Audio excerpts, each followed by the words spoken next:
All right, good afternoon. Welcome back here to Trader Minute. Great to have you aboard. Another roller coaster type of news shock hit the market here today, where basically it was reported that a trade deal with China probably won't happen here this year. And you can see the big volume drop here on S&P futures, and drove the market down about 22 points from where it was. And you think about that, right? You just think about this, and you think about the rest of this year when we've had similar news drop, because this is not the first time that we've had something like this drop. And 22 points. That's not even a full percent. These drops continue to become less and less, and they continue to get bought up afterwards, and bought up aggressively afterwards. Very interested to see if we see it, kind of play out in a similar way here.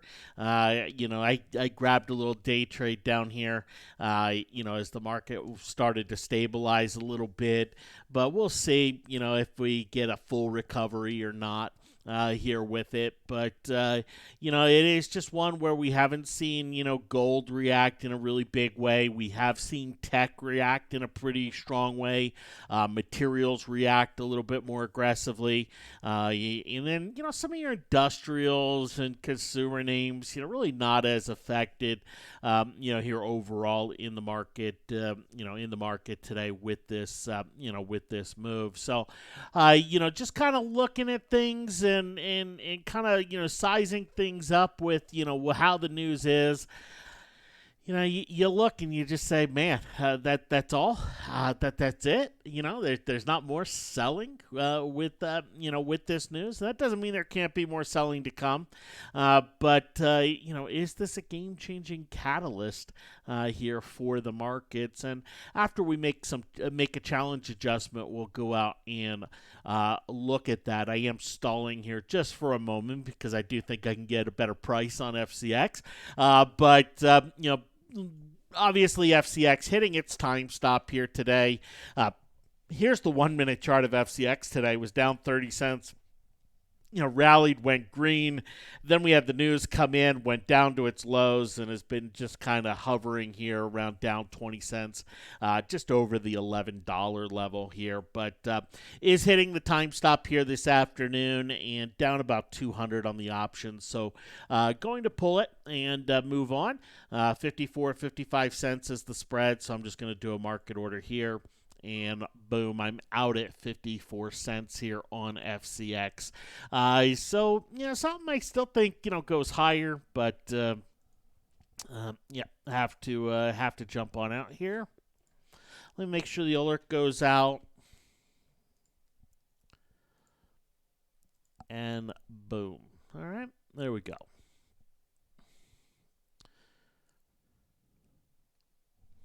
Sorry, I'm just waiting for the thumbs up here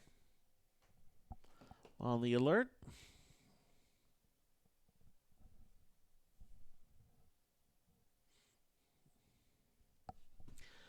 All right, so if we come in and fill that into the spreadsheet here, we have 0.56. You'll notice the stock price is about where it was this morning, but the option price is up about 10% from where it was this morning. There is an injection of implied volatility that has, come into things here, here today, and rightfully so with the swing. But 11:20 p.m. And took a $200 loss here on it. Wasn't a great start for it. Right away Friday afternoon, and showed some signs of having some potential of going, but just really wasn't able to hold on to those, and could be something that we do see still break out and break higher, but regardless, have to be out here for the challenge. Now Netflix, let's fill in the price here. On Netflix, and Netflix is 1630. All right, so 1630 here for Netflix, a little bit lower than it was this morning, but overall challenge, still at this 3100 level. Just can't seem to, can't seem to kind of break out of this range. We've been in this kind of 1800 to 4000 range since the start, and continue to oscillate here through this range. Now Netflix time stop, the auto exit red date is here. Obviously our options up about 50%, so we're moving on to the green date here for it. It's not the most comfy of chart, with the reversal, here today that we see on it, but it's still well within parameters and still going to continue to hold it. Now, exiting FCX does give us enough cash for another position here, and so do have the ability to jump into another position. Bear with me for just a moment. My apologies. I am going to pause here for about a minute.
All right, my apologies there.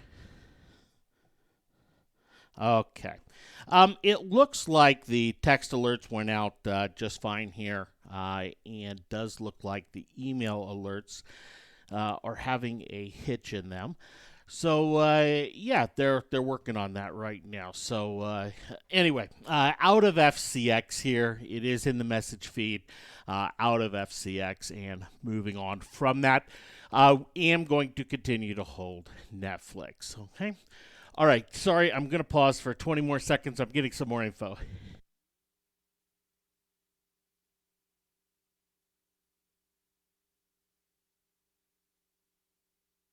Okay. Text alerts out. All text alerts went out just fine. All tweets went out just fine. It does look like there is an email issue, though, that we don't have control over. So they are looking at it. I'll find out exactly what is what is going on there with that, and see how that is affected here.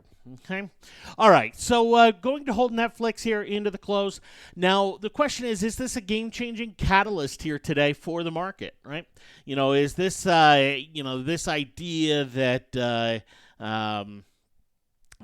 that we're not going to have a trade deal happen this year? Is that something that's big and saber rattling and enough to cause some sort of substantial sell off in the market? I think the odds are very high. I think the odds are very high that is the case, and I know the reaction isn't very much right now.